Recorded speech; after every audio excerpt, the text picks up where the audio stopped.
오늘 우리에게 주신 하나님 말씀 함께 보시겠습니다. 요한계시록 신약성경 6장 1절에서 6절까지의 말씀 함께 펴셔서 함께 교독하시도록 하겠습니다. 요한계시록 6장 1절에서 6절까지의 본 말씀입니다. 1절 말씀 먼저 공부하겠습니다.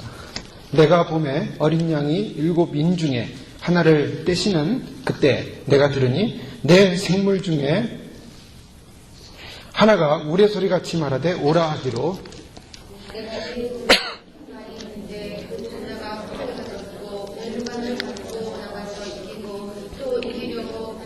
둘째인을 떼시되 내가 들으니 둘째 생물이 말하되 오라 하더니 이에 다른 붉은 다른 물이 오더라. 그 던져라 오라더라. 그래서 고통을 지하여 서로 죽이하고 또 큰 칼로 셋째인을 떼실 때 내가 들으니 셋째 생물이 말하되 오라 하기로 내가 보니 검은 말이 나오는데 그 탄자가 손에 저울을 가졌더라. 내가 내 한때는 일하는데 한때는 보리 속대로 또 감염류와 포도주는 해치 말라 하더라. 아멘. 저희는 요한계시록 5장 말씀을 통해서 하나님의 오른편에 있는 그 책을 받아서 그 책의 인봉을 뗄 자가 누구냐라는 천사의 요청 앞에 이 땅에 아무도 온 우주상에 지구상에 또 온 하나님의 피조세계에 어느 누구도 그 책의 인봉을 뗄 자가 없음을 사도 요한이 보고 울었다는 말씀을 보았습니다. 그러나 다윗의 뿌리이신 사자이신 어린 양 예수님께서 그 책의 인봉을 뗄 수 있다라는 그런 말씀을 주시면서 예수 그리스도 어린 양 되신 예수님이 하나님의 오른손에 있는 책을 가지사 이제 인을 떼시기 시작합니다. 바로 그 직전에 천상에서는 놀라운 구원의 감사의 찬송이 이루어지는 것을 우리가 살펴봤습니다. 왜 구원의 감사의 찬송이 이루어졌냐면 이제 드디어 하나님의 구속의 완성이 이루어질 때가 됐기 때문이다라는 기쁨의 찬양인 것입니다. 모든 사람들의, 모든 성도들의, 모든 믿는 자들의 기도의 구원의 소망이 바로 신원되어지는 날이 바로 어린 양 예수님이 그 인을 떼시는 사건으로부터 시작을 한다라는 것입니다. 이것은 크게 이 마지막은 두 가지의 큰 테마입니다. 첫째는 구원이요, 또 심판입니다. 믿는 자에게는 구원이고 이 땅을 향해서는 심판이 이루어진다는 것이 바로 구원과 심판의 갈래길인 것입니다. 그래서 믿는 하나님의 백성들에게는 바로 예수 그리스도가 인을 떼시는 것은 구원의 축복이요, 구원의 시작을 알리시는 것이고 이 땅에서는 하나님을 알지 못하는 백성들은 바로 하나님의 심판의 진노 가운데 들어가는 것이다 라는 것을 보여주고 있습니다. 그래서 결국 신앙이라는 것은 결국 양쪽으로 갈라질 수밖에 없는 것이 이 땅의 모습입니다. 성경 분명히 말씀하고 있죠. 교회 안에도 양과 연소가 있다. 알곡과 가라지가 있다. 그래서 그 주인이 키즈를 한다고 합니다. 키즈. 그래서 마지막 때는 예수 그리스도가 키즈를 하십니다. 그 키즈는 바로 진짜와 가짜를 가리게 하는 키즈인 것이죠. 알곡은 우리가 주일학교 아이들이 부르는 찬양처럼 알곡은 안으로. 여러분 키즈라는 거 보셨죠? 키즈는 키가 있으면 이렇게 넓은 소쿠리 같은 것인데 그 안쪽으로서 이렇게 둥그렇게 보호막이 되어 있죠. 그래서 곡식을 놓고 이렇게 들었다 놨다 하면은 들었다 놨다 하면서 이거를 올렸다 내렸다 하면은 쭉정이들은 훅 밖으로 나가버립니다. 그리고 알맹이들은 안으로 들어옵니다. 쭉정이는 밖으로 알맹이는 안으로 이런 찬양 주일 학생들이 많이 부르는데요. 예수님께서 키즈를 하십니다. 근데 그 키즈라는 것은 예수님 마음이 기쁘신 것이 아닙니다. 왜냐하면 키즈가 없이도 다 알곡이 되면 얼마나 좋겠습니까? 그러나 분명히 알곡들 사이에는 쭉정이들이 있기 때문에 예수님께서 가려내는 작업을 하시는 거죠. 그래서 뒤흔드는 것입니다. 신앙을 흔들어 보고 고난을 주시기도 하고 환난을 주시기도 하고 그래서 여러 가지 환경 속에서 하나님을 향하여 어떠한 마음을 갖고 있는가. 고난이 있을 때, 환난이 있을 때 하나님을 향해서 가까이 찾아오는 사람들은 알곡 백성입니다. 그러니까 하나님을 향해 점점 멀리 가는 백성은 쭉정이 백성입니다. 할 수 없습니다, 이것은. 그래서 하나님을 향해서 멀어지는 백성들은 결국 가라지요, 결국 쭉정이요. 결국 지옥 불못에 떨어질 수밖에 없습니다. 그러나 하나님 안으로 들어오는 백성들은 그 백성들은 점점 기질이 더 강해질수록 하나님 품으로 안으로 들어옵니다. 그것이 믿는 백성이에요. 구원받은 백성입니다. 내가 구원받은 백성이냐 아니냐를 판단하는 판결의 지름길은 그런 여러 하나님 예수님의 기준 속에서 내가 주님 안으로 계속 들어가고 있는 신앙을 갖고 있느냐, 아니면 점점 주님부터 멀어지고 의심하고 하나님과의 관계 속에 멀어지고 있느냐, 바로 그 갈림길인 것입니다.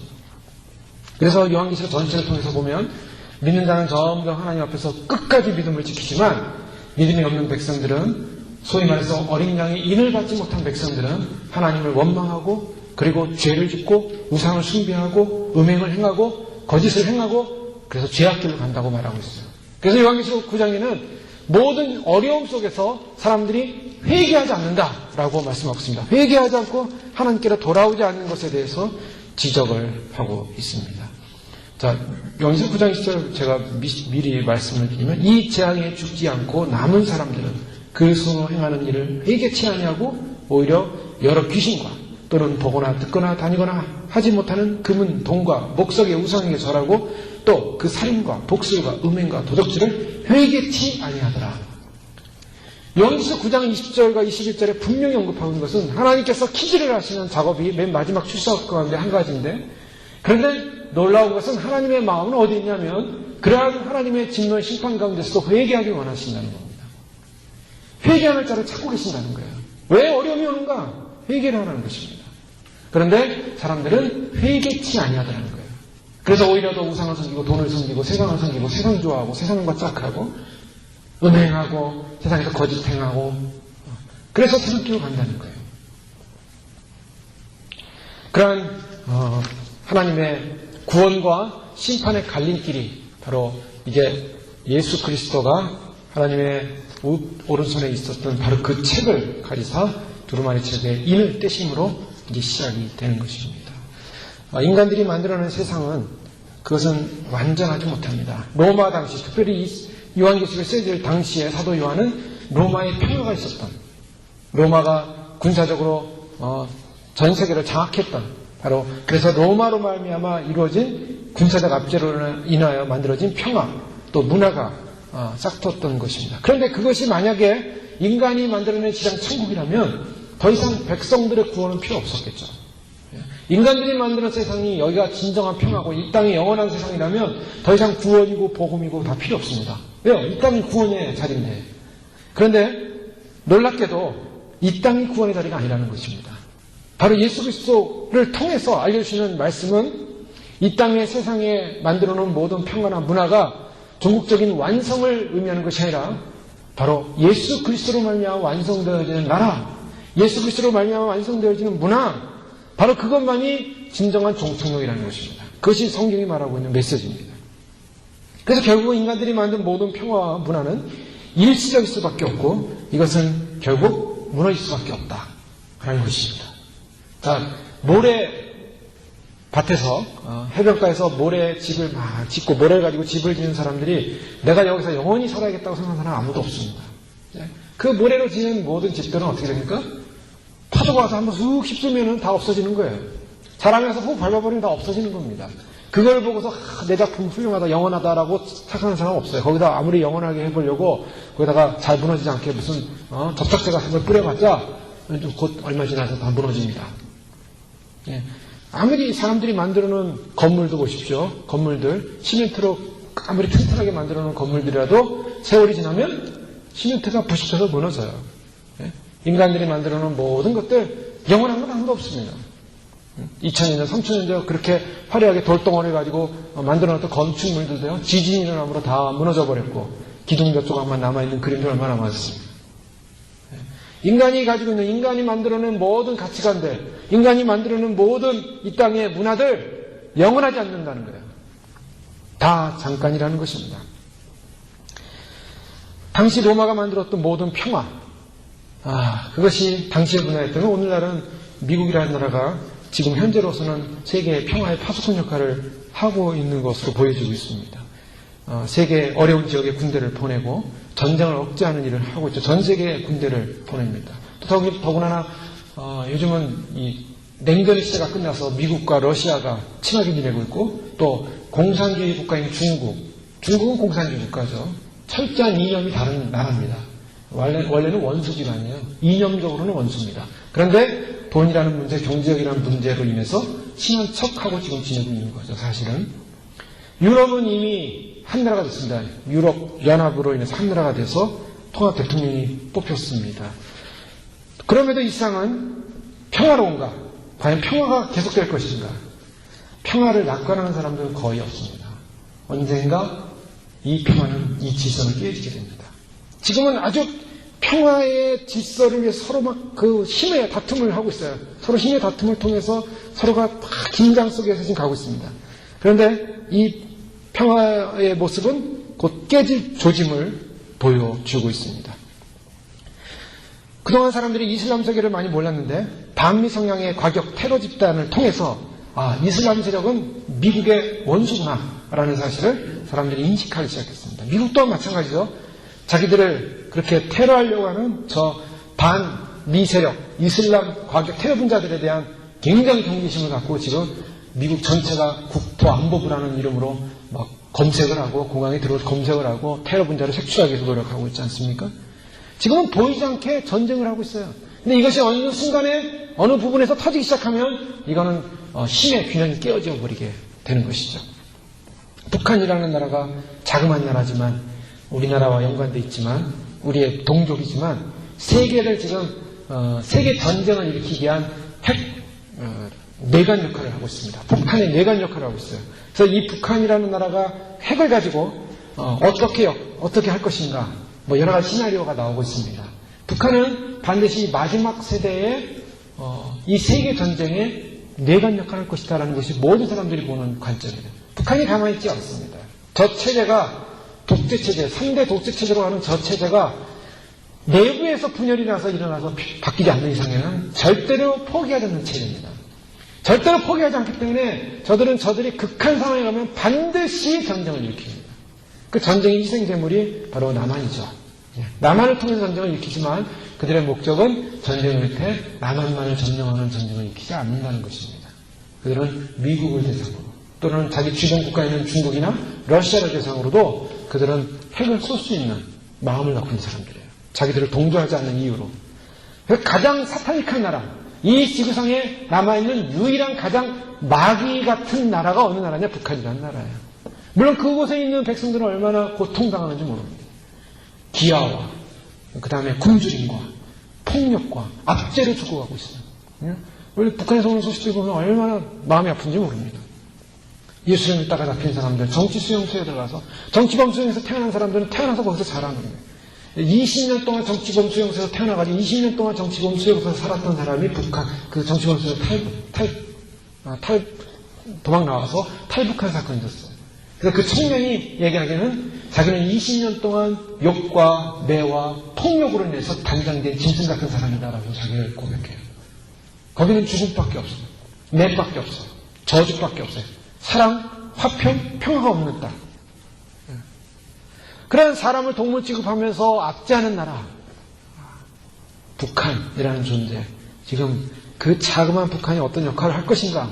사람들은 굉장히 긴장하고 있습니다. 그래서 미국에서 가장 골칫거리가 저 북한하고 중동이죠. 이스라엘과 관련. 이 두 양대 축입니다. 자, 인간의 행복을 원하지만 그 행복이 과연 영원할 것인가? 인간 행복은 영원할 것인가? 영원하지 못한다는 것입니다. 왜 그런지 아십니까? 성경은 분명히 그것을 지적하고 있습니다. 인간의 죄 때문에 영원하지 않다는 것입니다. 인간은 스스로가 평화를 원하고 스스로가 안정을 원하지만 결국 인간 안에 있는 죄성이 그걸 허락하지 않는다는 거예요.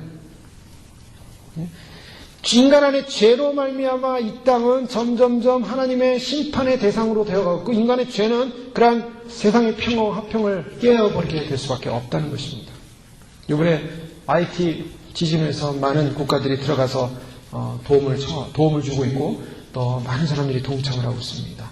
인도주의 차원에서 국유를 베풀지만은 그래도 한편으로는 많은 사람들이 정치적인 압력과 정치적인 이권을 차지하기 위해서 사실은 애를 쓰고 있는 걸 보게 돼요. 지난번에 거기 구조대원으로 참석했던 사람들이 UN 건물 안에 사람들이 살아있을 것이다 그래가지고 구조로 들어가는데 한국 유엔 여자 소령분이 계셔서 그분의 그 중재로 인해서 한국 구조대가 들어갔습니다. 그랬더니 구조대가 들어가서 거기 사람이 한 10여 명 살아있을 것이다 그래가지고 막 구조 작업을 하려고 하는데 그 소식을 듣고 또 미국에서 구조대가 찾아왔어요. 근데 텔레비전에서 보여주는 것은 서로 막 싸우는 거예요. 눈을 보고 째려보고 여기 내 땅이다. 내가 구조할 거다. 미국 사람들은 내가 구조할 거다. 그런데 먼저 들어온 한국 사람들이 먼저 구조대가 왔기 때문에 한국 사람이 결국 이겼어요. 그래서 미국 사람들이 화를 내는 표정으로 뒤돌아서 가는 모습이 텔레비전에 나온 걸 봤어요. 구조라면서도 뭐냐면 이 구조대의 목적은요, 한 명이라도 더 생명을 살려서 자기들의 영광을 드러내는 거예요. 우리 대한민국 구조대가 10명을 살렸다. 우리 미국 구조대가 20명을 살렸다. 그래서 막 그거 올리려고, 실적 올리려고. 참 재미있는 아이러니 아니겠습니까? 생명을 살리러 가는 사람들이 거기서 자기들의 명예와 실적을 올리려고 한다는 거예요. 그래서 서로 막 신경전이 벌어져요. 그곳에서. 그러니 거기다 나라에 미군을 보내서 대통령궁을 장악했다. 프랑스에서는 그것을 미군이 이번 기회에 IT를 점령하려고 한다. 그러면서 정치적인 싸움을 하고 있지 않습니까? 사람들은요, 그 인간의 죄라는 건 뭐냐면 결국 인간의 욕심. 인간은 결국 가장 최악의 상황 속에서도 자기의 욕심과 이권을 찾고자 하는 노력들을 하고 있다는 거예요. 그것이 인간입니다. 인간들은요, 결국 자기에게 손해되는 일, 자기에게 억울한 일, 자기에게 잘못된 일에 대해서는 별로 관심 없고 자기의 이익되는 일에 관심이 있다는 거예요. 이것이 인간의 죄성입니다. 그래서 하나님께서는 인간의 죄로 말미암아 이 땅이 영원히 평화롭지 못할 것이라는 것을 성경을 통해 분명히 말씀하고 있습니다. 그래서 전쟁이나 전염병이나 화산 폭발이나 지진이나 재앙의 두려움을 인간 세상에 주는 겁니다. 마지막 때 인간의 모든 이기적인 교만을 위해서 인간들이 이 땅을 평화롭게 만들 것이라는 그 착각과 오만을 깨트리기 위해서 주님은 한번 세상을 키즈를 하는 거예요. 흔드는 것입니다. 물론 그 하나님의 흔듦 속에는 하나님의 고통스러운 아픔이 있습니다. 뉴스엔조의 어느 기자가 찢어져 버린 하나님의 심장이라는 제목의 글을 썼습니다. 찢어진 하나님의 심장. IT 지진 참사를 보면서 하나님의 심장이 찢었다는 것입니다. 왜요? 인간의 죄로 말미암아 인간을 심판할 수밖에 없는 하나님의 마음은 찢어진 심장이라는 것입니다. 하나님이 기쁘고 즐거워서 심판하시는 게 아니라는 것입니다. 죄에 대한 심판은 하나님은 고통스러운 심판이에요. 하나님께서 우시는 거예요. 하나님의 우시는 심장이 찢어지는 고통의 아픔이라는 겁니다. 성경에 보면 예루살렘 망대가 있었는데 그 망대가 무너졌죠. 무너져서 사람들이 수십 명 죽었습니다. 그때 사람들이 이야기하기를 예수님께 저 망대가 무너짐으로 죽은 저 사람들은 우리보다 죄가 많은 거 아니겠습니까? 라고 했을 때 저들이 너희들보다 죄가 많아서 죽은 줄로 생각하느냐? 너희도 다 저렇게 죽어야 된다. 라고 예수님 말씀하셨어요. 즉, 저 사람들이 우리보다 죄가 많아서 하나님이 저들을 세상에서 지진을 통해서 13만 명인가요? 지금 시신들만 13만 명이고 20만 명이 시신이 넘을 것이다 그러는데 저 사람들이 우리보다 죄가 많아서 우리는 죄가 없기 때문에 여기서 지진이 안 나서 안 죽고 저들은 지진이 나서 죽었느냐라는 것입니다. 성경은 그렇게 말하고 있잖아요. 저들이 죄가 더 많기 때문에 죽은 게 아니라고 말하고 있어요. 죄는 다 똑같아요. 우리가 다 죽어야 되는 죄였어요. 사실은 우리가 죽어야 될 그 죄가 결국 하나님은 그 죄인들을 향해서 말씀하시는 겁니다. 거기에 자원봉사를 하고 거기서 고아들을 섬기겠다고 자원봉사했던 NGO 그런 사람들이 거기서 죽었잖아요. 다. 그들은 우리보다 더 선한 희생을 하고 있는 사람들이었는지도 모르겠어요. 그들이 우리보다 죄가 많아서 죽은 게 아니라 이 세상을 향해서 주님이 메시지를 주고 있다는 것입니다. 이 세상을 뒤흔들면서 메시지를 주고 있어요. 우리가 지난주에만 봐도 2, 3일 동안에 IT 지진 후에 이 세계상에 엄청난 지진들이 계속 일어나요. IT에도 또 지진이 또 한 번 났죠. 6.0의 지진. 카리브해에서 5.8의 지진. 19일날 대만에서 5.0. 옐로스톤에서는 지금 하루에도 수백 번의 미진들이 일어나고 있대요. 옐로스톤은 지금 폭발할 것으로 과학자들은 보고 있습니다. 계속 그 뜨거운 마그마가 올라오고 있어요. 그래서 점점점 그것이 올라오는 게 더 심해지고 있기 때문에 그 주변에 있는 땅들이 몇 인치씩 지금 올라오고 있다고 하고 있어요. 그래서 이미 내셔널 지오그래피에 나왔습니다. 이것이 곧 터진다. 근데 그 안에서 계속 미진이 하루에 수백 번 일어나는데 수백 번 하루에.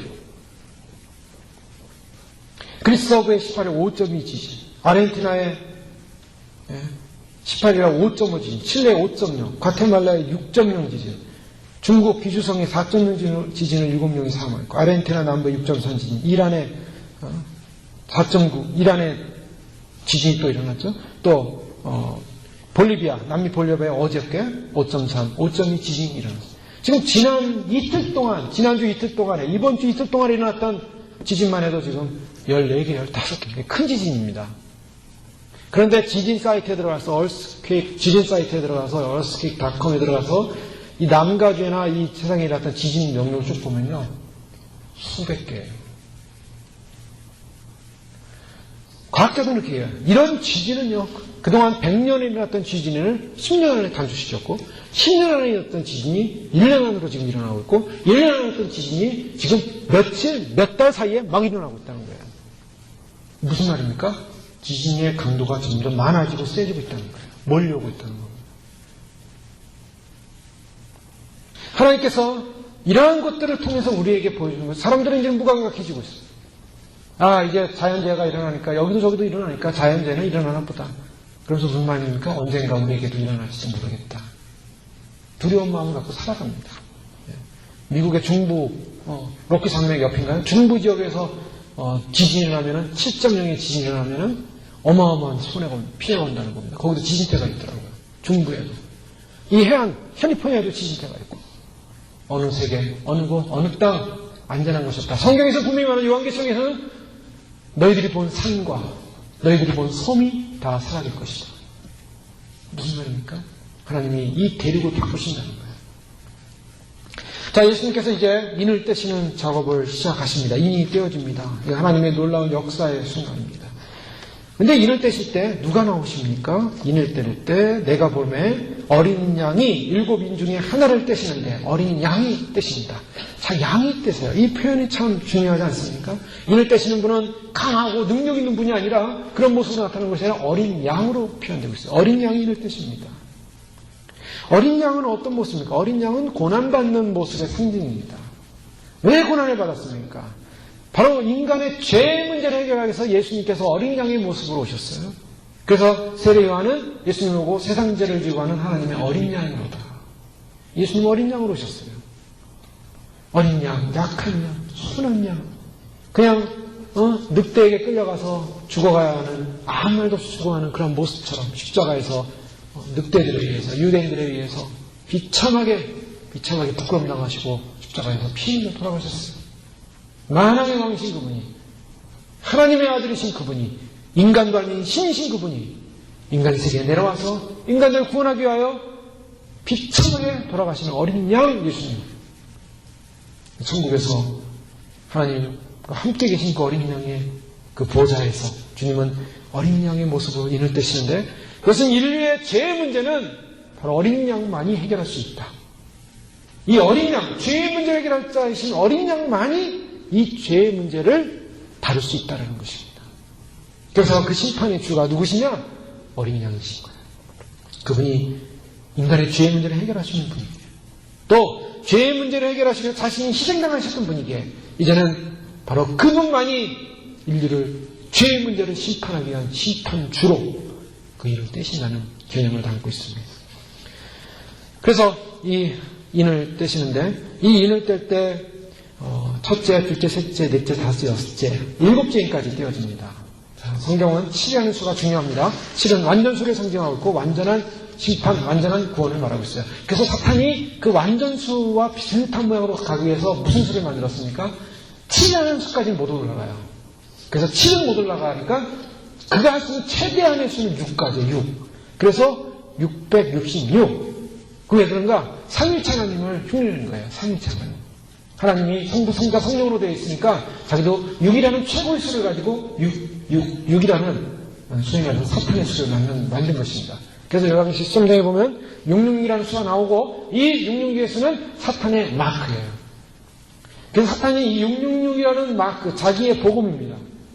그래서 이 세상 가운데 이제 점점 어떤 세상이 오게 되냐면 앞으로는 모든 사람이 물류 시스템을 위해서 이제는 그 RFID 방식을 다 도입해야 된다. 그래가지고 이미 한국은 법적으로 이미 통과시켰고요. 모든 한국 내 이제 유통되는 모든 물건들에는 RFID 방식을 취해서 소위 말해서 칩을 넣어가지고 그것을 유통을 다 확인하게 돼 있죠. 이제 점점점 이미 아시는 대로 사람 몸에 이제 넣기 시작합니다.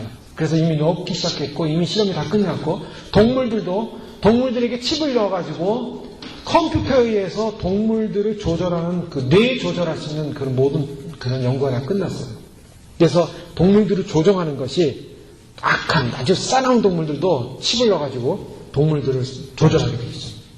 자, 그런 이제 연구들이 이제 거의 다 끝났고 이제는 이제 무슨 일만 남았습니까? 사람에게 의학적인 이름으로 또 좋은 것으로 또 테러 분자를 잡아내기 위해서 아니 범죄자들을 감시하기 위해서 그래서 죄인들이 세상에 나갔을 때 그들을 추적하기 위해서 이제는 칩을 넣는 자연스러운 세대가 됐어요. 이제 넣기 시작했습니다. 이젠 더 나가서 어떻게 합니까? 이젠 더 나가서 경제적인 문제를 내서 칩을 넣습니다. 경제적인 문제 무슨 문제인가? 경제가 어려우기 시작한 거예요. 더 어려워집니다. 지금 뭐 미국이 발버둥을 치고 전 세계가 발버둥을 치지만 사실 죄송한 일이지만 경제는 더 어려워집니다. 작년에 미국의 실업률이 재작년보다 12% 더 올랐죠. 그래서 더 앞으로의 경제 회복을 암울하게 한다라는데 경제는 더 어려워지게 됐어요. 그래서 어려워지는 경제, 이 경제만 어려워지는 것이 아니라 여기에 더 나가서 자연재해가 따르게 됩니다. 자연재해, 지진만이 오는 게 아니에요, 이제. 지진만이 오는 것이 아니라 하나님이 예비하신 자연재해가 어떻게 오기 시작하냐면 우리가 성경을 통해서 이제 볼 수 있게 됩니다. 우리가 상상할 수 없는 전 지구적인, 전 인류적인 재해가 오기 시작합니다. 이러면서 사람들은 점점점 살기가 어려워지는 상황. 그러면서 사람들의 지도력, 리더십들이 점점 약해지기 시작해요. 각 국가별 리더십들이 약해지기 시작합니다. 왜요? 자기 나라를 경제로 살지 못하는 리더자들은요, 국민들이 인정을 안 해요. 여러분 우리나라도 보십시오. 우리나라 선거 때 보면, 경제가 어려워지면요, 경제 살릴 사람을 뽑는 거예요. 나라가 어려워지면 나라 살릴 사람 뽑는 겁니다. 미국도 마찬가지예요. 이번에 오바마 된 것도 경제 문제였죠. 우리나라 이명박 대통령이 된 것도 다 경제 문제였어요. 이념이고 뭐고 중요한 게 아니라 지금은 나라를 살려야 된다. 잘 먹고 잘 살아야 된다. 편해야 된다. 경제 문제로 갑니다. 그런데 경제 문제를 살려야 될 지도자들이 경제 문제를 해결을 못하면 어떻게 됩니까? 그런 그 지도자로서의 기능을 상실해버려요. 그래서 사람들이 신뢰하지 않습니다. 그러면 이 세계의 인간들이 살 수 있는 이 모든 생존의 문제를 해결할 자가 누구냐? 그 생존의 문제를 해결할 자가 나오는 거예요. 강력한 리더십을 가진 자가. 그런 사람을 뽑게 됩니다. 바로 그런 사람이, 그 사람이 이 세계의 경제 문제를 해결하기 위해서는 반드시 통제 시스템 안에 들어야 된다. 그 통제 시스템에 들어오는 것이 바로 우리가 하는 길이다라고 외치기 시작하면서 나타나는 것이 바로 육륜표라는 거예요. 그 육륜표는 육륜으로 나오지 않고 베리칩이라는 RFID 칩입니다. 그래서 이제는 일부의 사람들만, 병원에서만, 환자들만, 죄수들만, 또 아니면 군인들만, 정보 요원들만 집어넣었던 그 표들이 이제는 일반 사람에게 자연스럽게 찍혀야 된다고 얘기하면서 집어넣기 시작하면서 너도 나도 앞다퉈서 찍으러 가요. 너도 나도 앞다퉈서 찍으러 갑니다. 왜냐하면 그걸 해야만이 회복된다니까. 찍고 난 사람이 안 찍는 사람에게 너는 왜 안 찍느냐? 자, 이런 시대를 우리는 보게 될 거예요. 중요한 것은 그것을 보게 될 때까지 적그리스도는 아직 전면에 나타나지 않는다는 거예요. 적그리스도가 전면에 나타날 때는 반드시 휴거 사건이 일어납니다. 그 성경에 분명히 말하고 있어요. 그러면 세상은 그렇게 흘러갈 때 이런 세상의 어려움과 요동하는 세상 속에서 구원의 길이 무엇일까? 사람들은 막 혼란스러워요, 이제는. 먹고 사는 문제도 혼란스럽죠. 생존의 문제도 혼란스럽죠. 또 이런 재난 앞에서 혼란스럽죠. 정치적 위기가 오죠. 거기서 이제 더 나가는 전쟁의 위기까지 이제 오게 됩니다.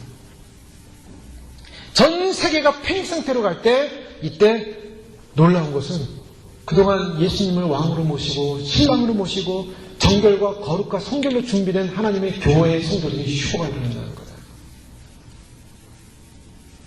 그 혼란 게. 그리고 그 다음에 적그리스도가 전면적으로 나타납니다. 적그리스도의 전면적으로 나타나서 그 사람이 강력한 리더십을 가지고 전 세계를 통제하는 통제 시스템이 바로 육륜이에요. 그래서 그 육륜을 모든 사람에게 찍게 할 것입니다. 그걸 찍지 않는 자는 다 어떻게 됩니까? 죽임을 당할 수밖에 없는 그런 위기까지 잡혀가고 죽고 순교하고 그러니까 세상에서 살고 세상에 얽매였던 사람들, 세상과 너무 친한 사람들은요, 휴거 사건이 일어나고 잠깐 사람들은 두려워하고, 교회는 혼란스러웠다가, 나중에 어떻게 됩니까? 먹고 살아야 될 거니까, 산자는 먹고 살아야 되니까, 그 육류표 받아야 되니까, 받자. 휴거도 안 일어났는데, 휴거도 못 됐는데, 받자라고서, 휴거도 못 됐는데, 휴거라는 사실은 들었어요. 많이 들어봤어요. 목사님들이 얘기했고, 주변에 사람들이 휴거가 일어난다고 막 얘기를 했고, 그래서 일어나는 거 간두고, 이러고 있다가 휴거가 일어나서, 그것을 실제로 경험하고 났을 때는, 나는 휴거도 못 됐는데, 자포자기하고 가는 사람들을 꽤 생기는 거예요. 그래, 그때 끝까지 받아서는 안 되는, 정말 그 사실이었구나. 휴거가 사실이었다면, 이 육류표를 받으면은 지옥불, 영원한 사단의 종이 돼서 지옥불에 갈 수밖에 없다는 것이 사실이겠구나. 라는 걸 인식한 사람들은 끝까지 도전할 수 있어요. 그러나 분명한 것은 주님께서 첫 열매를 데려가신다는 것입니다. 준비된 백성을 데려가신다는 것입니다.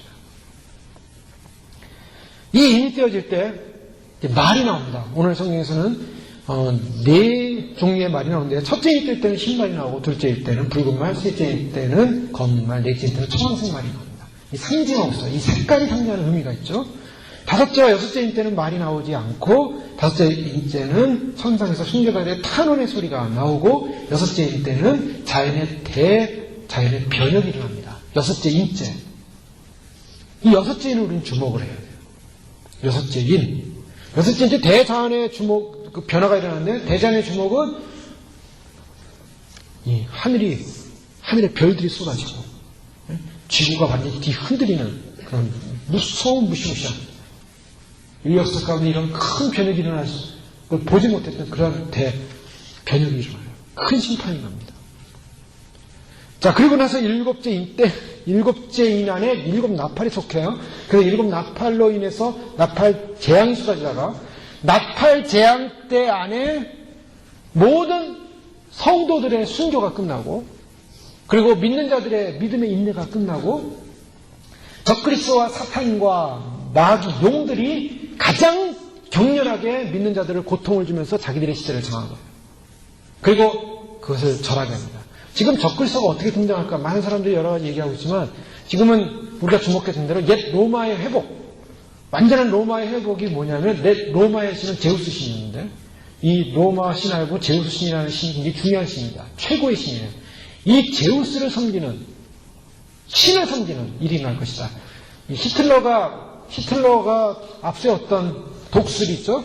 이렇게 보면 독수리가 옆으로 이렇게 부려 나와 있고, 독수리, 날개가 있어요. 히틀러의 제국의 상징인데, 이 상징인 독수리가 제우스입니다. 그래서 히틀러가 적그리스도의 예표를 보고 있는 거예요. 히틀러라는 말을 숫자로 풀면 666이 나오고, 네로 황제를 숫자로 풀면 666이 나왔어요. 그 사람들은 히틀러가 적그리스도가 아니었냐라고 생각합니다. 제2차 세계대전 주범. 그런데 그자는 앞으로 올 대환란의 3차 세계대전에 이 지상의 대환란의 적그리스도의 주 모델이에요. 그래서 그 히틀러의 그 벙커 안에는, 그의 책상 안에는 제우스 신의 그 신들의 그 형상이 다 찍혀 있고, 그의 이 집무실 안에는 제우스 신이 다 붙어 있어요. 그는 제우스 신을 섬겼던 거예요. 그 파워와 힘을 가지고 전 세계를 장악하려고 했던 거죠. 그러니까 실패했죠? 그래서 결국에는 자기들의 그 벙커가 폭탄을 맞고 그 며칠 후에 자살했습니다. 근데 앞으로 적그리스도는 어떤 존재냐? 앞으로는 그 로마의 상징이었던, 강력한 파워의 상징이었던 제우스라는 신을 들고 일어날 자가 있다는 겁니다. 바로 그자가 전 세계를 장악하기 위해서 우리는 그 힘을 이용해서 평화를 주고 화평을 주고 세계에 소망을 준다라는 강력한 리더십이 나타날 거예요. 사람들이 히틀러의 설교와 연설을 듣고요, 막 광렬을 합니다. 거기에 빠져들어갔어요. 그래서 히틀러에게 충성, 하이 히틀러 하면서 그들은 히틀러에게 절을 하고 제우스에게 절을 하고, 그리고 전쟁이 나가지 않습니까? 전 세계 사람들이 그 제우스라는, 소위 말해서 옛 로마의 부활, 바로 그것이 옛 로마의 부활이, 로마 제국의 부활이 EU라는 유럽 공동체의 나라가 탄생함으로써 이미 이제 시작이 된 거예요. 거기서 강력한 리더십을 가진 제우스를 앞세우는 존재가 바로 적그리스도라는 겁니다.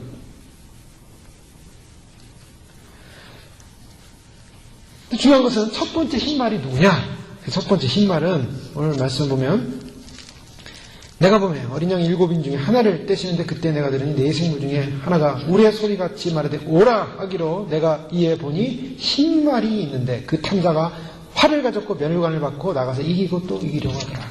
흰말을 탄 자가 나옵니다. 이 흰말을 탄 자가 활을 가졌고 면류관을 가졌다라고 말하고 있어요. 희고 면류관을 가진 탄 자. 자, 여기서 활이라는 것은 하나의 전쟁을 상징하고 파워를 상징합니다. 그래서 사실 말을 타면서 활을 쏘는 자는 굉장한 전사예요. 리더십을 가진 이 자는 면류관을 가졌어요. 즉 영광을 가진 자예요. 헤드라는 것입니다. 그런데 이 흰말을 타고 왔기 때문에 흰색이라는 것은 평화를 상징하는데요. 그래서 전쟁에 있어서 휴전을 한다거나 무슨 전령이 왔다 갔다 하거나 아니면 항복할 때 뭐합니까? 흰색을 다 쓰잖아요. 흰색. 그건 뭐냐면 그거는 뭔가 전쟁을 그치고 뭔가 협상을 하겠다는 겁니다. 이 흰 말을 타고 온 존재는 평화를 상징하면서 나타납니다. 그런데 그 심령에는 뭐가 있습니까? 활이 있는 거예요. 활을 들고 있어요. 정복력을 말해요. 활을 가지고 면류관을 썼다라는 것은 그의 영광과 권세를 가지고 있다는 것입니다. 로마 제국의 힘을 가지고 온 세계에 거짓 평화를 가져옴으로써 이 세상을 거짓 평화로 장악하는 듯 세상을 평화롭게 하는 듯 하지만 사실은 그것은 거짓이라는 겁니다. 강력한 파워로 세상을 장악할 존재라는 거예요. 결과적으로 역사의 모든 상황은 하나님이 허락하신 건데요. 왜 이러한 흰말 탄자가 다 등장하는가? 하나님은 사실 권력이라는 것을 통해서 강한 자가 약한 자를 두들겨 부수고 그리고 세상의 나쁜 세력들을 통제하는 그런 것으로 권력을 사용합니다. 국가가 그렇죠. 국가의 깡패 조직들, 조직폭력들, 가면하면 어떻게 됩니까? 그 사람들이 나라를 차지해버리잖아요. 그 사람들이 점점 무기를 갖게 된다고 생각해보세요. 그러니까 국가라는 강력한 공권력이 그들을 제기하는 거예요. 나라와 나라도 마찬가지죠. 북한이라는 저 나라가 깡패 나라죠. 말 안 되면 막 때리겠다, 쏘겠다, 무너뜨리겠다, 돈 내놔라, 먹을 거 내놔라, 곡식 내놔라, 옥수수 내놔라, 옥수수 내놔라 놓고 또 우리는 전면전할 것이다. 막 이러면서 아예 깡패 나라예요, 저 나라. 그런데 그런 깡패 나라를 제압할 수 있는 힘이 어디 있어요? 더 큰 힘의 힘이 존재하는 거예요. 미국이라는 더 큰 힘이 까불면 가만 안 둔다라고 딱 버티고 있으니까 지금 눈치만 보면서 계속 협박만 하는 거예요, 지금. 하나님께서는 권력이라는 힘, 파워라는 힘을 그렇게 사용했어요. 그래서 잠정적으로 하나님의 뜻이 이루어지기까지는 이 세상의 평화를 유지하는 파워와 힘을 나라에 줬고 개인에게 줬고 그런 파워를 사용하겠습니다. 그런데 중요한 것은 이제 하나님의 심판의 때가 되면은 그 파워가 정의를 위해서 그리고 악한 자들을 제압하고 진정한 평화를 주기 위해서 사용되었던 그 권력의 힘이 누구에게로 넘어가냐면 악한 자의 손에 완전히 다 넘어간다는 것입니다. 그 악한 자의 손에 넘어가면은 이제 폭군이 되는 거죠. 전 세계를 장악하는 폭군이 되는 것입니다. 바로 오늘 이 신발의 탄자가 나타났다는 것은 그런 절대적인 권력을 가지는 악한 자가 등장한다는 것입니다. 그런 세대가 온다는 거예요. 그게 마지막 세대라는 거예요. 흰말을 타고 와서 세상의 평화, 혼란한 세상을 평화를 주는 것 같지만 희망자인 것 같지만 그러나 그것은 파워와 힘을 가지고 권력을 가지고 위장된 평화로 나타난다는 것입니다. 그래서 그 거짓된 흰말을 탄 자를 제압하기 위해서 진정한 백마를 타고 오시는 분이 계시죠. 그분이 바로 예수 그리스도신 것입니다. 요한계시록 19장 11절에 백마를 타고 오십니다. 그분은 그 이름은 충신과 진실이요 공의로 심판하시고 싸우시는 분으로 심판의 왕으로 흰 말을 타고 있는 모든 천군들과 함께 주님께서 백마를 타고 오세요. 그래서 거짓된 흰말을 탄 자, 적그리스도를 제압한다는 것입니다. 이런 거짓된 평화의 시대, 어떻게 보면 이런 시대의 사람들은 거기서 그 지도자를 보면서 평화가 있을 것이다 사람은 희망을 갖지만 사실은 그것은 속은 것입니다. 그 강력한 세상을 속이는 평화를 상징하는 지도자가 나타나요. 사람들은 혹할 거예요. 강력한 리더십에 그 카리스마에 그 평화를 외치는 소리에 사람들은 다 거기 평화했을 것이라고 생각합니다. 그러나 그 뒤에는 음모가 있는 것이죠. 온 세계를 장악하려고 하는 악한 자의 음모가 숨어져 있는 것입니다. 근데 중요한 것은요, 평화의 시기에 어떻게 해야 됩니까? 평화의 시기는 복음이 증거될 수 있는 시기입니다. 아직은 그런 강력한 세계에 적그리스도가 나타나서 세계에 평화를 외치는 그런 시점까지 도달하지 않았어요. 그러나 이미 그 준비를 다 하고 그 적그리스도는 준비되어 있는 것입니다. 단지 전면으로만 나타나지 않았을 뿐이에요. 그 전면으로 나타나는 시점은 이미 말씀드린 것처럼 휴거가 일어나고 난 다음에 반드시 전면으로 드러납니다. 거짓된 평화를 앞세운 사람을 속이게 나타나는 그러한 지도자가 이제 등장하게 된다는 것을 영적으로 보여주고 있고, 두 번째, 둘째 인을 뗄 때는 어땠습니까? 내가 들은 이 둘째 생물이 말하되 오라 하더니, 이 오라라는 것은요, 둘째 생물로 해서 이 말들을 향해 명령하는 오라! 라는 것은 그 말이 나타나는 걸 말합니다. 이에 붉은 말이 나오더라. 오라 하니까 붉은 말이 나오는 거예요. 즉 하나님 보호자 앞에 있는 네 생물, 네 천사, 강력한 천사가 바로 이 환상들을 보여주고 있는 거예요. 그래서 두 번째는 붉은 말을 탄 자가 나옵니다. 이 붉은 말을 탔다라는 것은 뭘 말합니까? 허락을 받아 땅에서 화평을 제하여버리고 서로 죽이게 하고 큰 칼을 받았더라. 자, 붉은 말을 탄 자가 뭐하냐면 화평을 제하고 서로 죽이게 한다. 전쟁을 말하고 있는 거예요. 전쟁이 일어난다는 것입니다. 이 세상에 화평을 제했다. 이 땅에서 화평을 제하여버리고 죽이게 하고 큰 칼을 받았다. 피로 말미암아 붉어진 붉은 말을 상징하고 있습니다. 평화를 없애고 죽이는 그런 바로 붉은 말. 자, 왜 사람들 속에 이러한 전쟁이 일어납니까? 왜 평화가 깨어지고 서로 죽이는 일이 일어납니까? 인간 안에 있는 죄 때문이에요. 인간 안에 있는 죄는 그 죄로 말미암아 서로가 죽고 죽이는 그런 전쟁 상황으로 갈 것이라는 것입니다. 성경에서 죄를 짓고 나서 그 다음에 행했던 가장 강력한 죄의 증상으로 나타나는 결과가 뭐였습니까? 살인이었습니다. 살인을 누가 했습니까? 아담의 자손 중에 가인이 했죠. 가인이 그 형제 아벨을 죽였습니다. 인간의 죄는요, 형제끼리도 죽이더라 이거예요. 형제끼리 싸우는 분들 계시죠? 인간의 죄성 때문에 그래요. 그런데 왜 싸우고 왜 죽였는가? 그거는 가인이 분노를 했기 때문에. 왜 분노했습니까? 하나님께 똑같이 제사를 드려서 제사를 드렸는데 하나님이 아벨의 제사는 받았어요. 근데 가인의 제사는 받지 않으셨어요. 가인의 마음속에는 내가 무시를 당했다고 생각하는 겁니다. 자기가 가치성 무시당했다. 그래서 자기는 굉장히 마음이 불쾌했어요. 불쾌하니까 그 불쾌한 마음이 어떻습니까? 분노가 일어나고, 분노는 뭘 정당화시킵니까? 살인을 정당화시킵니다. 여러분 가끔 한국에서 보면은 막가판이 무슨 이런 살인 범죄한 사람들 왜 사람들 죽이냐 했더니 잘 사는 사람들이 싫었어요. 그래요. 자기가 사람을 죽이는 정당성을 분노에 두어요. 분노. 나는 억울하고 못 살고 힘들게 사는데 저 사람들은 벤츠 타고 다니고 저 사람들은 좋은 세상 다 누리는 것 같으니까 억울해서 죽였다 이거예요. 이 사회가 문제가 있어서 죽인 거지 내가 잘못한 거 아니라는 겁니다. 누구에게 둡니까? 사회 탓에 두고 자기가 가진 이 억울함의 분노에 자기의 살인의 정당성을 준다는 거예요. 그게 죄라는 겁니다. 가인은요 정당했어요. 왜요? 자기는 인정받지 못했다는 거예요. 인정받지 못했으니까 인정받지 못하는 분노가 일어나는 거 당연히 내 분노에 대한 보상을 위해서 뭐랄까 죽이는 거예요. 그게 죄라는 겁니다. 이 세상은요 사람들의 죄성은 뭐냐? 사람들은 인정받고 싶은 거예요. 여러분 왜 사람들이 세상에서 인정받고 싶은 게 뭐예요? 왜 명품 좋아하세요 여러분? 왜 좋은 차 좋아하세요? 왜 세상에 사람들이 부러워하는 거 좋아하세요? 다 인정받고 싶은 거예요. 인정받고 싶은 거. 이유는 단 한 가지. 인정받고자 하는 인정이 뭐냐? 근데 내가 인정을 받지 못하면은 뭡니까? 분노가 일어나는 거예요. 분노. 화가 일어나요. 그 분노를 어떻게 합니까? 그 분노. 여러분 무시를 당했던 사람은요 세상에 출세를 해도 분노의 감정이 사라지지가 않습니다. 분노의 감정을 갖고 살아요.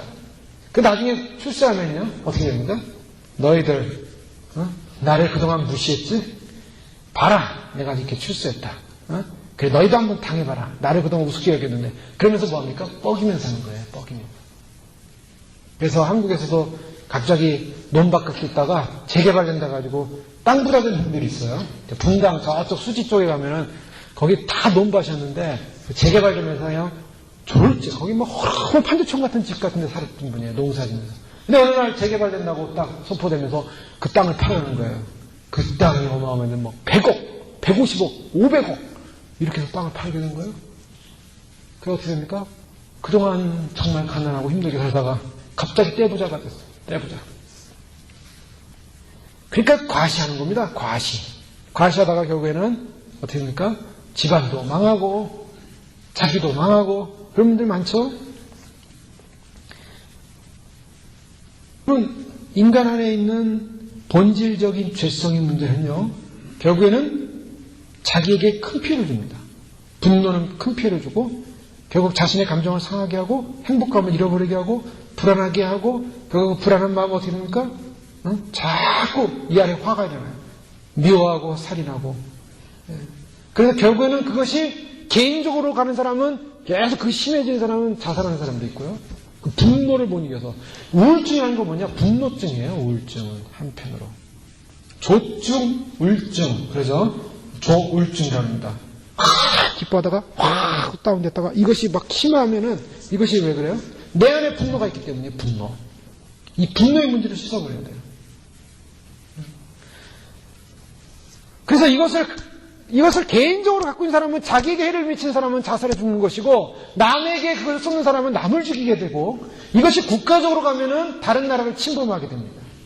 그래서 그런 정신 나간 사람이 지도자가 되면 다른 사람을 침범하고 다른 나라를 전쟁을 일으키는 거예요. 자, 그것의 뒤에는 누가 있습니까? 사탄의 힘이 있는 거예요. 마귀의 힘. 인간이 죄를 짓고 넘어지고 말미암아 그 죄 뒤속에는 뭐가 있냐면 사탄이 인간으로 하여금 너는 인정받아야 돼. 너는 사람으로부터 너는 높아져야 돼. 사탄은 계속 우리를 높이기를 원해요. 높아져야 된다. 하나님처럼 높아져야 된다. 너는 잘 살아야 된다. 빌딩도 더 높여져야 된다. 세상에서도 명예도 더 높이 가져야 된다. 너는 공부도 더 높이 해야 된다. 돈도 더 많이 벌어야 된다. 사탄이 요구하는 건 그거예요. 그래서 그것이 만족되거나 충족되지 않으면 내 안에 분노가 일어나는 거예요. 분노. 사람을 부러워하면서도 야 부럽다 하면 속에서 분노가 일어나는 거예요. 왜 나는 안 되나. 미워하고 그 미움이 점점 커지면은 자기에게로 돌아오든가 자기 피해의 망상으로 가든가 아니면 사람을 공격하든가 아니면 자신이 그런 위치에 가면은 그걸 갖다가 보상하게 해서 짓누르고 억압하고 독재하는 거예요. 그게 마귀입니다. 적그리스도가 바로 그런 자예요.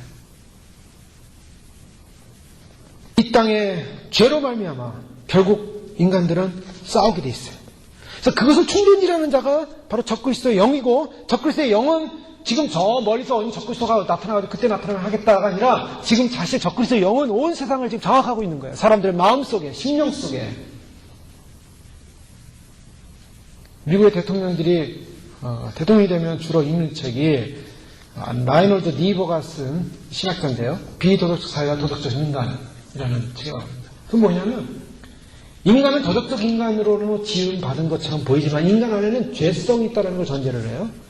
그래서 인간의 죄성은 뭘 말하냐면 결국 국가나 공동체가 되면은 그 죄성이 드러난다는 거예요. 그래서 이상적인 사회가 존재할 수 없기 때문에 인간의 죄를 막기 위해서는 반드시 군사적인 무장을 해서 그 무장된 힘을 가지고 인간들을 제압해야 한다는 것입니다. 미국이 왜 군사력을 키우냐? 바로 그런 원리예요. 인간은 죄성이 있기 때문이다. 그런데 그 죄성을 가지고 인간들을 통제하기 위해서는 반드시 파워가 필요한데, 파워와 힘이 필요한데, 이 파워와 힘이 평화적으로 사용될 때는 좋지만 악한 자의 손에 넘어가게 되면 이제는 질서, 그럼 인간에게 평화를 주는 질서는 깨져버리는 거죠. 그래서 성경은 뭐라고 말씀합니까? 진정한 평화는요, 파워와 힘, 군사력을 키워가지고 사람들을 사는 이 세계를 통제하고 억압함으로 평화가 온다고 얘기하고 있잖아요. 평화는 죄 사함에 있다고 말하고 있어요. 죄의 용서, 인간의 죄의 문제가 해결되지 않고는 평화가 안 와요. 그래서 예수님께서 이 땅에 군림하는 통치자와 그리고 군사력을 가지고 이 땅에 오신 게 아니라 어린 양으로 오신 거예요. 인간의 본질적인 문제는 죄의 용서함을 잊지 않고 죄의 용서함 받고 인간이 정말 어린 양처럼 예수님처럼 순수해지고 정결해지고 그리고 겸손해지지 않고는 진정한 평화가 없다는 것입니다. 예수님께서 그 진정한 평화를 위해서 희생하시고 그 예수님의 평화를 따르는 백성을 통해서 새로운 세상을 만드는 거예요. 그게 천년왕국이고 새하늘과 새 땅입니다.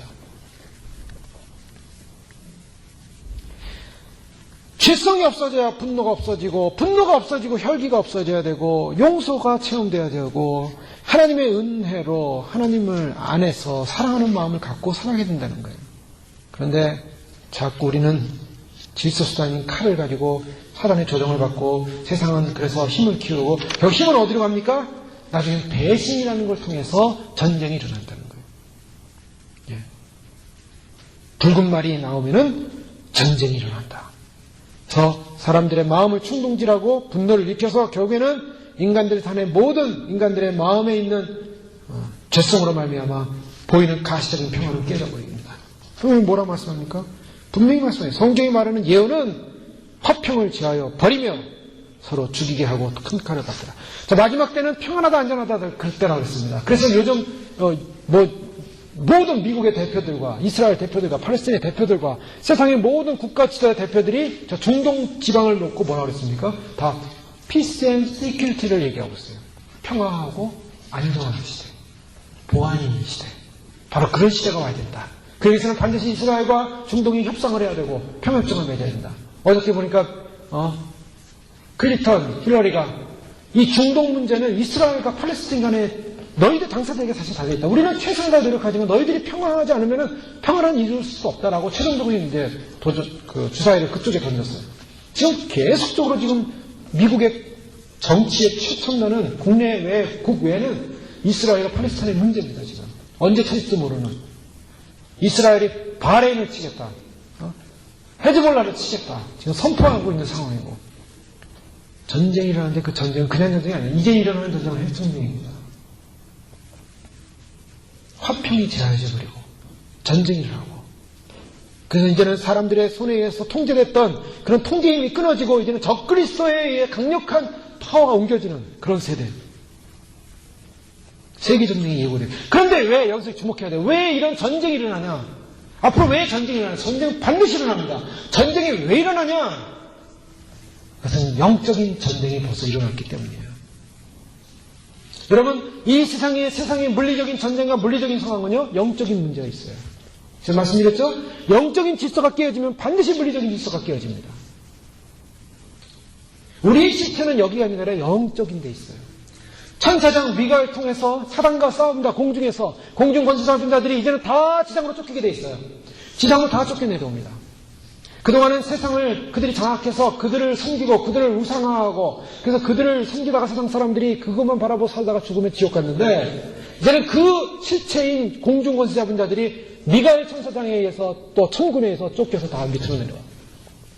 자, 밑으로 내려온 자들은 적그리스도와 붉은 용 그리고 음료들을 통해서 어떻게 합니까? 이 땅에 전쟁을 일으키는 거예요.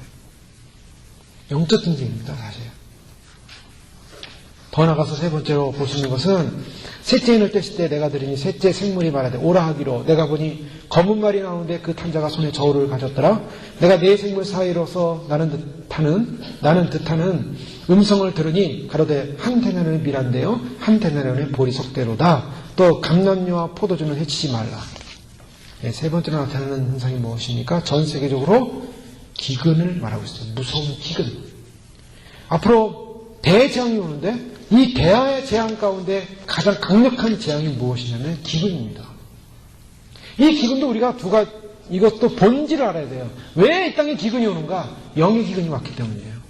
영적인 기근이 바로 육적인 기근으로 나타나게 되어 있습니다. 검은 말, 기근을 상징하고 사람들이 먹지 못해 얼굴이 시커멓게 타들어가는 죽은 얼굴을 상징하고 있어요. 전쟁과 사륙이 이 사람들 사이에 붉은색 말로 인해서 일어난 재앙이라면 이 기근이라는 것은 하늘로부터 오는 재앙입니다. 하나님이 주시는 재앙. 그래서 이 경제적인 재앙으로 와요. 기근은. 지금도 월드비전에 제가 어저께 월드비전에서 도움을 요청하는 비를 받았는데 그 도움 요청이 뭐냐. 아프리카의 어린 아이들이 굶어 죽어가고 있다는 거예요. 하루에 14,000명의 어린 아이가 전 세계적으로 굶어서 죽고 있답니다. 우리는 잘 먹고 있죠. 아이들 너무 먹어가지고 비만 되고요. 살 빼려고 그러는데 전 세계에 하루에 14,000명의 아이들이 죽어가고 있어요. 도움을 요청합니다. 하루에 1불씩 한 달에 30불이면은 그 아이들이 30불 정도면 2명의 아이가 한 달을 먹고 산대요. 지금은 기근의 시대예요. 기근이 있는데 이런 정도의 기근이 아니라는 거예요. 전 세계에 경제 기근이 일어납니다. 이미 미국은 기근이 시작됐어요. 경제로 기근이 시작됐죠. 경제가 어렵습니다. 2008년, 2009년 이미 기근의 시대를 지금 지나고 있어요. 이 경제 회복이 어떻게 될 것인가? 사람들은 낙관하기보다는 부정적인 요소가 많이 있습니다. 점점 경제적인 기근, 먹는 것에 대한 기근. 이제 이런 기근이요, 자연재해로 인한 기근까지 와버리면 사람들은 어떻게 됩니까? 사람들은 소망이 없어지는 거예요. 경제적인 어려움 말로 다 할 수가 없어요. 지금 엄청난 인플레이션이 일어날 걸 말씀하고 있어요. IT에서 그 지진이 나고 나서 어떻게 됐습니까? 그 휘발유가 없어가지고요. 휘발유 1갤론당 20불입니다. IT 사람들은 하루에 2불을 가지고 먹고 사는데 한 달에 60불 아닙니까? 그런데 한 달에 3분의 1, 열흘치의 생활비가 1갤론에 휘발유가 20불이래요. 지금 오늘 여기 나오는 이 말씀, 오늘 요한계시록에 나오는 이 검은말 셋째에 나오는 말씀은 밀 한 대에 한 데나리온, 보리 석 대에 한 데나리온. 자, 한 데나리온의 값은 바로 한 사람의 노동자가 하루를 벌어먹고 살 수 있는 가격인데, 밀 한 대 정도면은 건강한 사람이 하루를 먹고 살 수 있는 양이라고 합니다. 네, 하루를 먹고 살 수 있는 밥 3끼 정도의 양이 하루의 노동력이에요. 즉 이건 뭘 말하냐면 물가 상승이 지금의 8배에서 16배로 올라간다는 것입니다. 곡물류가. 그런데 오늘 말씀에 감람류와 포도주는 해치 말라. 이 말씀은 무슨 말씀입니까? 지금 이 재앙이라는 것이 인으로부터 시작하면서 점점 재앙이 이제 점점 강해지기 시작합니다. 그러면서 인재앙이 끝나면 나팔재앙을 하는데, 나팔재앙에서는 점점 더 전 세계 인구가 더 힘들어져요.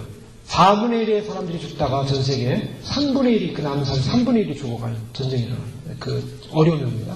그 다음에 대접재앙 때 가서는, 그때는 이 땅에, 지상에 남아있는 모든 사람들이 다 심판을 받아요. 점점 재앙이 이제 강해져요. 지금 강해지는 상황이기 때문에 지금 모든 사람들에게 다 못 먹게 하고 기근이 오는 건 아니에요. 기근이 오되 아직 남겨둬라. 감람류와 포도주는 해치 말라. 감람류와 포도주는 이스라엘 백성에 있어서 굉장히 중요한 축복의 상징이었습니다. 이스라엘은요, 하나님 말씀을 듣지 못하고 하나님 말씀 앞에 깨어있지 못했을 때는 하나님 반드시 연단하시는 방법으로 기운을 줬어요. 그래서 우상을 섬기고 하나님 말씀을 듣지 않으면 비가 오지 않게 해서 기운을 두고 메뚜기 재앙, 깐부기 재앙, 모든 재앙들, 적들이 와서 곡식을 빼앗을 뿐만 아니라 온갖 곤충들이 나타나가지고 그 먹이들을 다 빼앗아 갔어요. 하나님이 그렇게 재앙을 줬습니다. 하나님 왜 이 땅에 경제적인 어려움과 기근을 주게 하시는가? 그것은 바로 하나님을 섬기지 않은 대가라는 거예요. 그래서 잠깐 눈에 보이는 경제적인 이득을 위해서 인생을 살아가는 사람들이 결국엔 그것이 얼마나 헛되고 무능한 것인가, 하나님이 그 우상을 다 부숴버려요. 여러분, 이스라엘이 출애굽할 때 그 출애굽에 있었던, 그 애굽에 있었던 모든 재앙들, 10가지 재앙 중에 그 내용들을 가만히 보면 뭐라고 배웠습니까? 이스라엘, 애굽 사람들이 가장 우상화했던 우상들을 향해서 하나님이 재앙을 줘버렸어요. 개구리니, 이니, 강이니, 그들이 가장 섬겼던 그런 섬김의 대상들을 향해 재앙을 줘버려가지고 그들의 섬김이 헛되다는 걸 알려준다는 거예요. 여기서 17장에는 바벨론이 무너졌도다. 바벨론이 뭐냐? 인간이 만들어낸 모든 경제 상황을 말하고 있어요. 인간들이 의지하는 것, 돈, 사치하는 것, 모든 무역이 다 끊어져 버릴 것이다. 배들이 다, 무역선이 다 무너질 것이다. 모든 옷 종류, 사치 종류, 계피 종류, 비달, 이런 게 다 끊어질 것이다. 인간이 의지하는 것. 왜요? 하나님을 의지하지 않고 세상을 의지하는 것을 하나님이 멸하십니다. 그래서 기근이 오는 거예요. 그 기근. 생명들이 하나님을 찾아야 되는데 하나님을 찾지 못한 것, 세상을 의지했던 것, 결국 그 세상을 의지했던 것이 다 이렇게 무너진다는 것을 목도하게 하시는 겁니다. 여러분, 이런 말씀을 들을 때 우리의 마음은 어떻습니까? 마음이 우울하고 힘들고 지쳐 있습니까? 아니면 하나님이 이러한 심판을 예고하고 이것을 알려주고 있는 이유가 무엇이라고 생각하십니까? 그것은 하나님을 떠난 백성은 반드시 이 과정을 겪어야 되는 분명한 필연이요, 하나님을 아는 백성은 반드시 하나님께로 돌아와 하나님이 주시는 구원의 역사에 동참하라는 메시지입니다. 바로 그것이에요. 주님이 인을 떼시면서 왜 앞으로 올 재앙을 알려주십니까? 왜 계시로 알려주십니까? 그 이유는 분명합니다. 우리가 그러한 재앙이 온다는 사실을 알고 반드시 거기에 있지 말고 피하라는 겁니다. 그래서 요한계시록 7장에는 거기서 빨리 나오라. 그 무너질 바벨성에서 빨리 나오라. 라고 선포하고 있어요. 빨리 나오라. 롯이 앞으로 소돔과 고모라가 이제 유황불로 망할 것이다. 그랬는데 주저주저 하고 있었습니다. 설마. 그때 하도 말을 안 들으니까 천사가 가서 강제로 끌고 나오는 게 강제로. 하도 안 나오니까. 저 미리미리 준비해가지고 나왔어도 좀 여유있게 나왔을 텐데 듣지 않고 있다가 바로 불덩어리가 떨어지기 직전에까지 버티다가 결국 끌려나왔어요. 천사에 의해서. 급하게. 그런데 중요한 것은 급하게 끌고 나오고 나서 불이 떨어졌다는 거예요. 주님은 우리에게 알려주시는 거예요. 왜 이 땅이 이런 고통을 당하는가? 이유는 분명합니다. 어린 양을 통해 알 수 있죠? 인간의 죄 때문입니다. 인류의 죄가.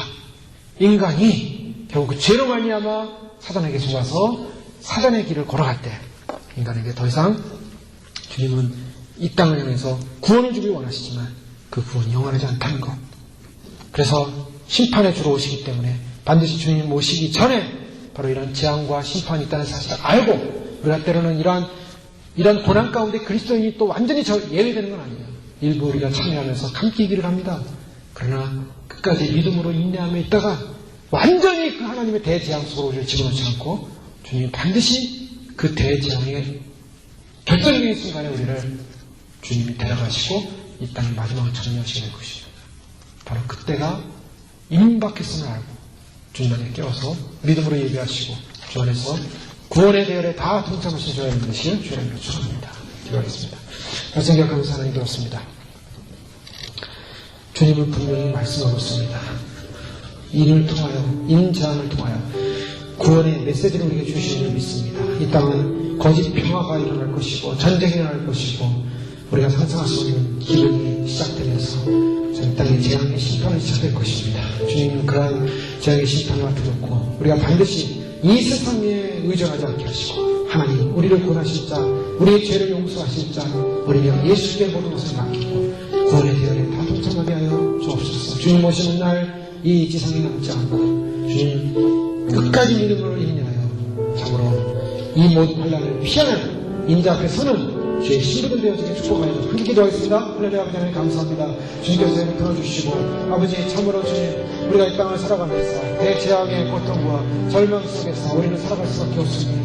아버지 하나님 이제 닥쳐올 아버지 하나님이여 참으로 이 재앙의 아버지 하나님이여 그 심판의 아버지는 그 메시지 앞에 우리가 껴있게 하시고 하나님 참으로 적그리스도가 참으로 전면적으로 등장하기 전에 반드시 하나님 참으로 적그리스도가 올 길들이 눈앞에 보일 것이고 이미 눈앞에 보이고 있고 아버지 하나님께서 그 일들이 시행되어질 텐데 아버지 하나님 바로 그 직전에 아버지 하나님 육육이 참으로 모든 자들에게 아버지 하나님 공식화되기 전에 하나님 참으로 반드시 주님의 백성들 참으로 주님이 데려가는 휴거 사건이 일어날 것입니다. 그 휴거에 대해 동참하게 하시고 휴거의 단열에 서게 하시고 휴거의 통작권을 받게 해주시고 아버지 하나님 반드시 인자로 인해서 이 세상이 아버지 하나님이여 전쟁과 기근과 아버지 하나님 참으로 주님 우리가 상상할 수 없는 아버지 하나님 세상이 혼란 가운데 들어갈 텐데 아버지 하나님 그 혼란 속에서 아버지 하나님 우리가 죽음과 고통과 절망과 아버지 하나님이여 피눈물을 흘리는 아버지 하나님 인생들이 되지 않게 해주시고 아버지 주님 앞에서 예비하고 준비하여 주님 오시는 날 주님 맞이하게 하여 주옵소서. 할렐루야 찬양합니다. 하나님 감사합니다.